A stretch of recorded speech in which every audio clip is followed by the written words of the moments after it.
नमस्कार। वंदे मातरम दोस्तों। आप सभी का स्वागत है आज के इस वीडियो में, जहां मैं आपके लिए 5 महत्वपूर्ण जानकारियां लेकर आया हूं। जैसा कि आप बोर्ड पर देख सकते हैं, हम एक एक जानकारी पर ध्यान देंगे। दोस्तों, सर्कुलर 677-3 का सर्कुलर है और इसके बाद सर्कुलर 678 भी जारी हो चुका है। दोस्तों, इस सर्कुलर में 2006 से पहले के कुछ पेंशनर्स की पेंशन बढ़ोतरी के आदेश जारी किए गए हैं। सर्कुलर 678 अब सैनिक पाठशाला के पास है। मैं आपको यह सर्कुलर दिखाऊंगा और समझाऊंगा कि 678 सर्कुलर से किन पेंशनर्स को पेंशन में लाभ मिलने वाला है। इसके अलावा नवंबर महीने में स्पर्श द्वारा कई पेंशनर्स का एरियर भी जारी किया गया है। इसके अलावा एरियर की राशि भी कम नहीं है। 54 से 94,000 तक के ऐसे एरियर्स का भुगतान किया गया है। जी हां दोस्तों, इस बारे में पूरी जानकारी दूंगा, क्योंकि नवंबर के महीने में कई पुराने एरियर्स का भुगतान किया जा रहा है जो पहले लंबित थे। साथ ही डीए और डीआर के नए आंकड़े भी जारी हुए हैं, जिनमें सितंबर महीने के आंकड़े शामिल हैं। एआईसीपीआईएन के आधार पर हमारा डीए और डीआर निर्धारित किया जाएगा, जिसे मैं आपको आगे लाइव कैलकुलेशन के माध्यम से समझाऊंगा।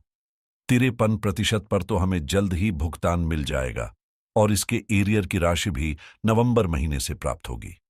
इसी 53% के हिसाब से हमारी पेंशन और पेमेंट तय होगी। लेकिन जनवरी 2025 से डीआर कितना होगा, इसके आंकड़े भी मैं आपको लाइव कैलकुलेटर में दिखाऊंगा। साथ ही अगर आपकी डिसेबिलिटी एलिमेंट 20% से भी कम है तो उसके बारे में भी जानकारी दूंगा। तब भी आपको डिसेबिलिटी लागू होती है। किन किन मामलों में यह लागू होती है, आज के इस वीडियो में हम यह भी जानेंगे। साथ ही लाइफ सर्टिफिकेट को लेकर आपको निराश नहीं होना चाहिए। यदि स्पर्श में अपडेट नहीं हो रहा है तो भी चिंतित न हो। मैं आगे बताऊंगा कि इसका क्या मतलब होता है। तो आइए इन सभी विषयों पर आगे बढ़ते हैं। आगे बढ़ने से पहले, जैसा कि हमेशा करता हूं, आप सभी से मेरा आग्रह है कि यदि आप सैनिक पाठशाला चैनल का वीडियो पहली बार देख रहे हैं या फिर अगर आपने अभी तक चैनल को सब्सक्राइब नहीं किया है, तो चैनल से जुड़े रहने और आप तक भरोसेमंद जानकारियां पहुंचती रहे, इसके लिए चैनल को सब्सक्राइब जरूर करें। दोस्तों, सब्सक्रिप्शन बिल्कुल मुफ्त है। यदि आप समय समय पर ऑथेंटिक जानकारी पाना चाहते हैं तो चैनल को सब्सक्राइब करके जुड़े रहें और साथ ही बेल आइकन भी दबा दें, ताकि आपको नए वीडियो का नोटिफिकेशन तुरंत मिल जाए। तो दोस्तों, चलिए आगे बढ़ते हैं। पहली जानकारी यह है कि स्पर्श में लाइव सर्टिफिकेट अपडेट होने में थोड़ा समय लग सकता है, तो कृपया धैर्य रखें। जी हां दोस्तों, कई पेंशनर्स ने मुझे बताया है कि उन्होंने सैनिक पाठशाला के बताए हुए तरीके से जीवन प्रमाण ऐप के जरिए लाइफ सर्टिफिकेट सफलतापूर्वक सबमिट कर दिया है और उन्हें सक्सेस का मैसेज भी आ गया है, लेकिन स्पर्श में वह अपडेट नहीं हो रहा है। दोस्तों, आपको बताना चाहूंगा कि स्पर्श में आमतौर पर अपडेट होने में 3 से 4 दिन का समय लग सकता है, तो थोड़ा इंतजार करें। अभी के समय में बड़ी संख्या में पेंशनर्स अपने लाइफ सर्टिफिकेट सबमिट कर रहे हैं और बल्क में लाइफ सर्टिफिकेट जमा होने के कारण थोड़ा समय लगना स्वाभाविक है। ऐसे में आप 5 दिन तक इंतजार करें। अगर आपने सही डिटेल्स के साथ लाइफ सर्टिफिकेट सबमिट किया है तो वह स्पर्श में जल्दी ही अपडेट हो जाएगा, इसलिए चिंता न करें। 5 से 7 दिन का इंतजार करें और अगर इसके बाद भी अपडेट नहीं होता है तो फिर आप एक बार दोबारा से लाइफ सर्टिफिकेट सबमिट करने की योजना बना सकते हैं। लेकिन तब तक स्पर्श में चेक करते रहें और इंतजार रखें। चलिए अगली जानकारी पर आते हैं। 20% से कम डिसेबिलिटी पर भी डिसेबिलिटी पेंशन लागू होती है। जी हां दोस्तों, कई पेंशनर्स ऐसे हैं जिन्हें डिसेबिलिटी एलिमेंट लागू होने के बावजूद नहीं मिला है। आज मैं आपको एक उदाहरण दिखाऊंगा। 2004 से लेकर अब तक एक पेंशनर को डिसेबिलिटी एलिमेंट मिलना चाहिए था, लेकिन सही जानकारी के अभाव में यह नहीं मिला। जब पेंशनर जागरूक हुए और सही जानकारी हासिल की, तब रिकॉर्ड ऑन ऑफिस ने स्वीकार किया कि उन पर डिसेबिलिटी एलिमेंट लागू है और अब उनके डॉक्यूमेंट प्रोसेस करके भेज दिए गए हैं। स्पर्श में एक लेटर देखकर इसे समझते हैं। ये जो रिकॉर्ड ऑफिस का लेटर 15 अक्टूबर 2024 का है, वह पीएओआर को भेजा गया है और यह डिसेबिलिटी एलिमेंट से संबंधित है, जो बहुत महत्वपूर्ण है। इस लेटर में एक पेंशनर का मामला है जो 19 अक्टूबर 2002 में इनवैलिड आउट हो गए थे।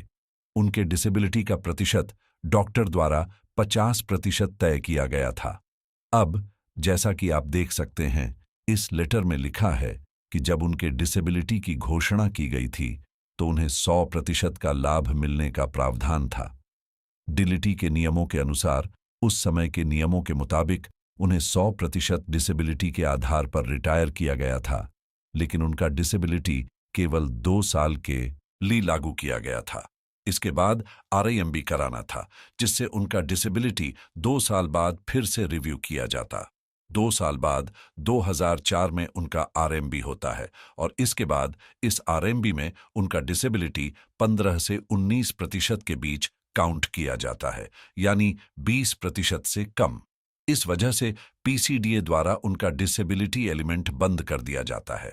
अब देखिए यह कितनी बड़ी विडंबना है, जबकि यह पेंशनर इनवैलिड आउट थे और इनवैलिड आउट के मामलों में अगर डिसेबिलिटी 1% भी हो तो उन्हें 50% डिसेबिलिटी का लाभ मिलना चाहिए।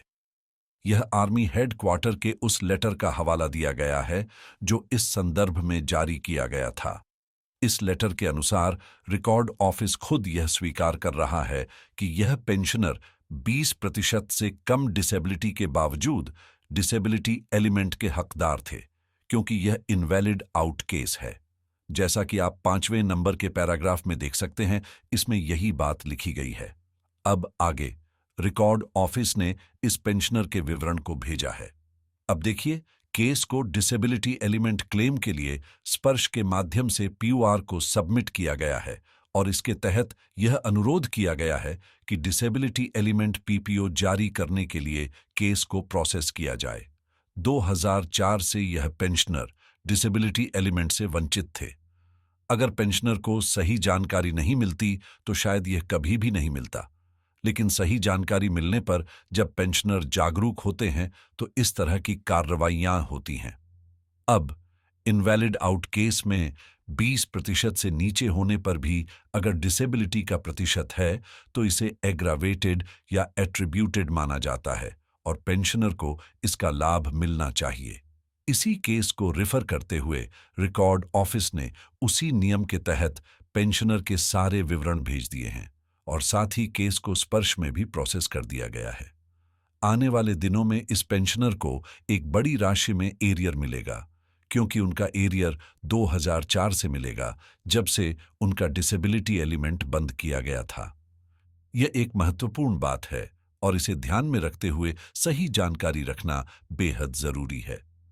दोस्तों, सटीक जानकारी के साथ अपने अधिकार का सही उपयोग करें और पेंशन या एलिमेंट्स का सही लाभ प्राप्त करें। अब आगे बढ़ते हैं अगली जानकारी की ओर। डीए और डीआर में जुलाई 2024 से 53% की बढ़ोतरी हो चुकी है। तो अगली बढ़ोतरी कब होगी और कितनी होगी? दोस्तों, हमारा डीए और डीआरएम का सरकारी आदेश जारी हो चुका है। अब नवंबर महीने के अंदर हमें इसका 4 महीने का एरियर भी मिलेगा और नवंबर के पेंशन से हमें 53% के हिसाब से बढ़ी हुई पेंशन या जो पेमेंट मिलते हैं वह भी बढ़े हुए रूप में मिल जाएगा। इसके बाद जो डीए और डीआर के महीने के एआईसीपीआई के आंकड़े आए हैं, उनके आधार पर हम आगे का विवरण देखेंगे। दोस्तों, भारत सरकार के लेबर ब्यूरो ने 4 नवंबर 2024 को प्रेस रिलीज जारी करके सितंबर महीने के महंगाई के आंकड़े सार्वजनिक कर दिए हैं। इन आंकड़ों को देखकर हम आगे के डीए और डीआर के रिवीजन को समझ सकते हैं। ये आंकड़े दोस्तों कंज्यूमर प्राइस इंडेक्स सीपीआई के आंकड़े हैं, जिनके आधार पर हमारा महंगाई दर या महंगाई राहत डीए और डीआर तय किया जाता है। अब महंगाई दर में थोड़ी सी बढ़ोतरी हुई है, जैसा कि आप देख सकते हैं।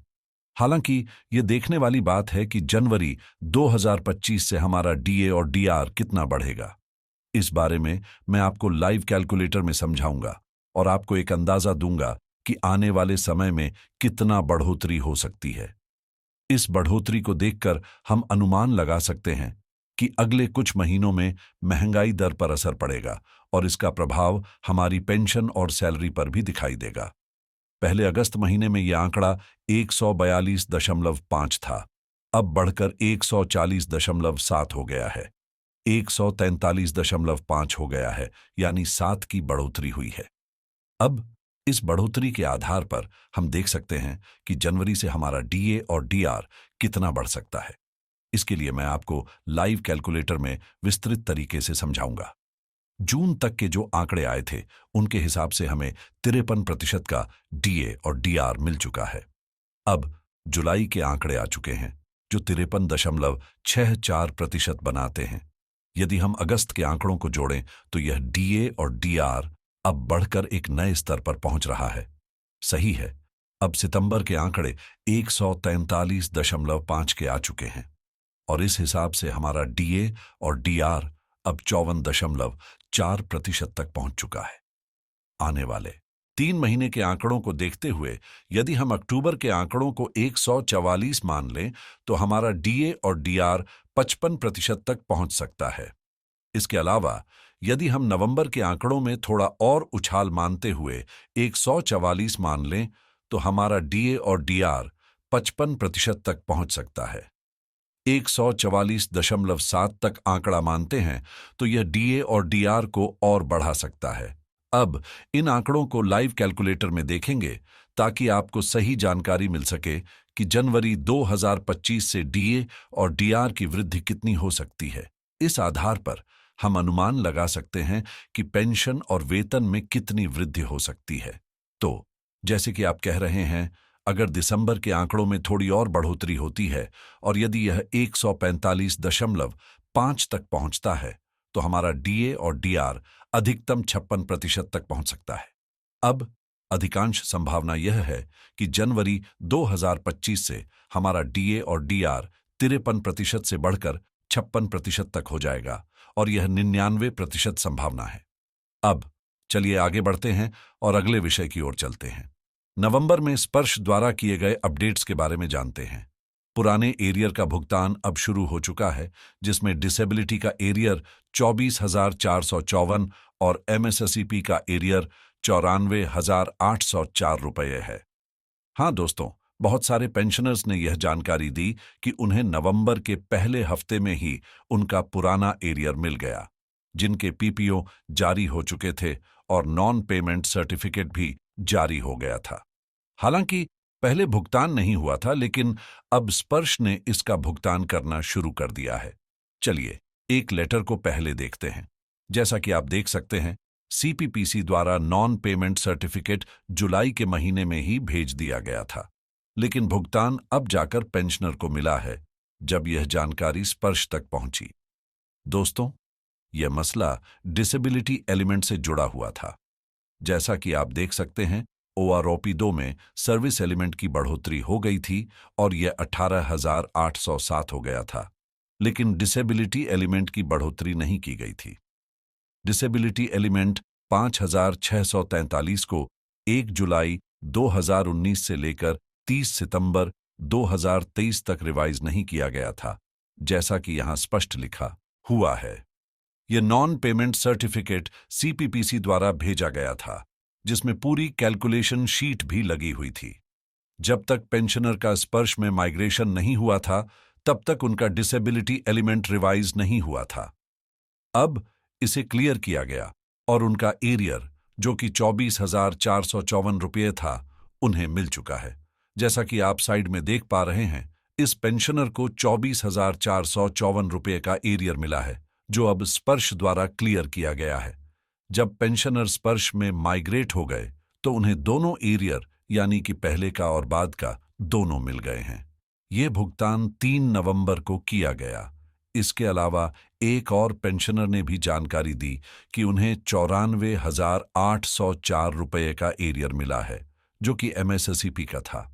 इस पेंशनर ने इसका वीडियो मैसेज भी भेजा है, जिसे मैं आपको दिखाना चाहता हूं। वीडियो में उन्होंने बताया कि नायक सुरजीत कुमार राव जो कि 16 साल 2 दिन की सेवा करने के बाद 30 नवंबर 2022 को पेंशन पर आए थे, उन्हें रिकॉर्ड ऑफिस ने बताया था कि 2-4 महीने में उनका एमएससीपी हवलदार क्लियर हो जाएगा। लेकिन जब 1 साल बीत गया तो उन्हें अब उनका एरियर मिल गया है। पेंशनर ने बताया कि मेरे पास कोई रास्ता नहीं था, लेकिन जब मैंने सैनिक पाठशाला का वीडियो देखा और डिकेंद्र सर के कहने पर मैंने सभी जरूरी कार्रवाई की, तो उसका नतीजा आज मुझे 94,000 रुपये का एरियर और मेरा एमएससीपी हवलदार का कॉरेज और पीपीओ भी मिल गया। जैसा कि आप देख रहे हैं, नवंबर के महीने में पुराने एरियर के मामले अब स्पर्श द्वारा क्लियर किए जा रहे हैं। तो अगर आपके पास भी इस तरह का कोई एरियर बचा हुआ है, तो आप भी उम्मीद रख सकते हैं कि स्पर्श द्वारा इसे जल्द ही क्लियर किया जाएगा। जैसा कि आप कह रहे हैं, OP3 के सर्कुलर 677 के बाद पीसीडीए ने एक और नया सर्कुलर 678 जारी किया है, जो खासकर प्री 2006 के पेंशनर्स के लिए है। इस सर्कुलर के तहत कुछ पुराने फैमिली पेंशनर्स का पेंशन बढ़ाया गया है। यह सर्कुलर खासतौर पर सैनिक पाठशाला के पास उपलब्ध है और इसे मैंने आरटीआई के जरिए मंगवाया है। अब मैं आपको यह सर्कुलर दिखाकर समझाता हूं कि इसमें पेंशनर्स के लिए क्या बदलाव किए गए हैं और कौन कौन से लाभ मिल रहे हैं। आइए हम इस सर्कुलर को देखें और जानें कि यह पेंशनर्स के लिए कैसे फायदेमंद हो सकता है। यह सर्कुलर पीसीडीए का नंबर 678 है, जो 24 सितंबर है 2024 को जारी किया गया था और यह खास तौर पर सैनिक पाठशाला के पास उपलब्ध है। इस सर्कुलर के तहत 2006 से पहले के पेंशनर्स के पेंशन में बढ़ोतरी की गई है। कुछ पेंशनर्स जो ऑनरी न्याय सुधार रैंक के 2006 से पहले के पेंशनर्स हैं, उन्हें 631 नंबर सर्कुलर लागू किया गया था, जिसके तहत एरियर का भुगतान भी किया गया था। हालांकि अभी भी कुछ पेंशनर्स हैं जिनका एरियर बाकी है। इस सर्कुलर में जो बदलाव किए गए हैं, वे उन पेंशनर्स के लिए बहुत फायदेमंद हैं जो इस बढ़ोतरी के लाभ का इंतजार कर रहे थे। जो पेंशनर्स 2006 से पहले के ऑनरी न्याय सुधार रैंक के हैं और जिनका फैमिली पेंशन 2006 के बाद शुरू हुआ है, उन्हें भी 631 सर्कुलर का एरियर मिल रहा है। उदाहरण के लिए, यदि कोई पेंशनर 2000 के आसपास रिटायर हुआ था और उसका निधन 2012 से 2014 के बीच हुआ, तो उनके फैमिली पेंशन को 2006 के बाद शुरू किया गया होगा और इस पर 631 सर्कुलर का लाभ मिलेगा। इसलिए जो पेंशनर्स सीपी ग्राम्स के जरिए ग्रीवेंस डाल रहे हैं, उन्हें भी यह एरियर मिल सकता है। कुछ ऐसे ऑनरी न्याय सुधार रैंक के पेंशनर्स हैं जो 2006 से पहले रिटायर हुए थे और उनकी स्थिति को ध्यान में रखते हुए यह सर्कुलर लागू किया जा रहा है, ताकि उन्हें भी पेंशन बढ़ोतरी और एरियर मिल सके। अगर कोई ऑनरेडी न्याय सुधार रैंक के पेंशनर 1995 में रिटायर हुआ और उनका निधन 1998 या 2000 में हो गया और उनका फैमिली पेंशन 2006 से पहले शुरू हुआ था, तो पहले उन्हें 631 सर्कुलर का फायदा नहीं मिला था।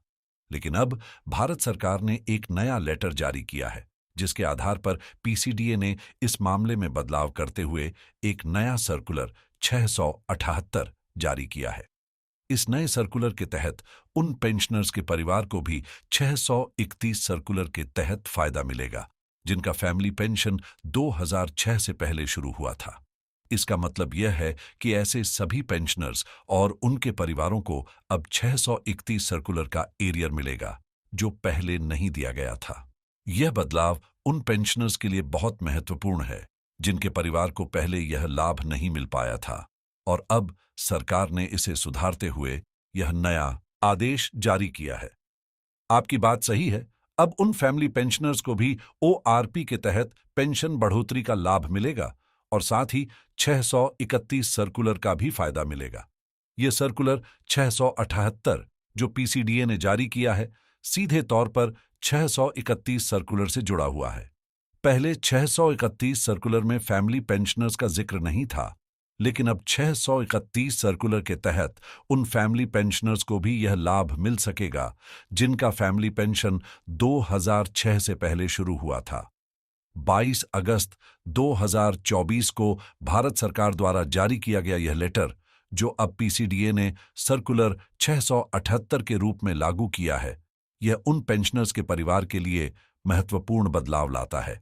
यह लेटर इस बदलाव की पुष्टि करता है और यह सुनिश्चित करता है कि फैमिली पेंशनर्स को अब 631 सर्कुलर का लाभ मिलेगा। जी हां, जैसा कि आपने बताया, रक्षा मंत्रालय की ओर से जारी यह सर्कुलर 678/2006 से पहले के उन हवलदारों और अन्य ऑनरी न्याय सुधार रैंक के पेंशनर्स को लाभ पहुंचाता है जिनका फैमिली पेंशन 2006 से पहले शुरू हुआ था। इस सर्कुलर के माध्यम से अब इन पेंशनर्स को 631 सर्कुलर का फायदा मिल सकेगा, जो पहले केवल 2006 के बाद के पेंशनर्स के लिए लागू था। ये सर्कुलर खास तौर पर उन पेंशनर्स के लिए है जिनका रिटायरमेंट 2006 से पहले हुआ और उनका फैमिली पेंशन 2006 से पहले शुरू हुआ था, लेकिन पहले 631 सर्कुलर में उनका उल्लेख नहीं था। इस बदलाव से अब उन्हें भी पेंशन में बढ़ोतरी और अन्य लाभ मिल सकेंगे। आपने जो वीडियो में जानकारी दी है वह बहुत महत्वपूर्ण है, क्योंकि इससे ऐसे पेंशनर्स को जागरूक होने में मदद मिल रही है जो इस बदलाव से लाभान्वित हो सकते हैं। आपकी जानकारी बहुत ही महत्वपूर्ण और उपयोगी है, खासकर उन पेंशनर्स के लिए जो 2006 से पहले रिटायर हुए और जिनका फैमिली पेंशन शुरू हुआ था। इस सर्कुलर से उन्हें भी 631 सर्कुलर का फायदा मिलेगा, जिससे उनकी पेंशन बढ़ेगी और एरियर का भुगतान भी किया जाएगा। आपके द्वारा साझा की गई जानकारी पेंशनर्स के लिए बहुत ही सहायक साबित हो सकती है। धन्यवाद इस जानकारी को साझा करने के लिए। जय हिंद।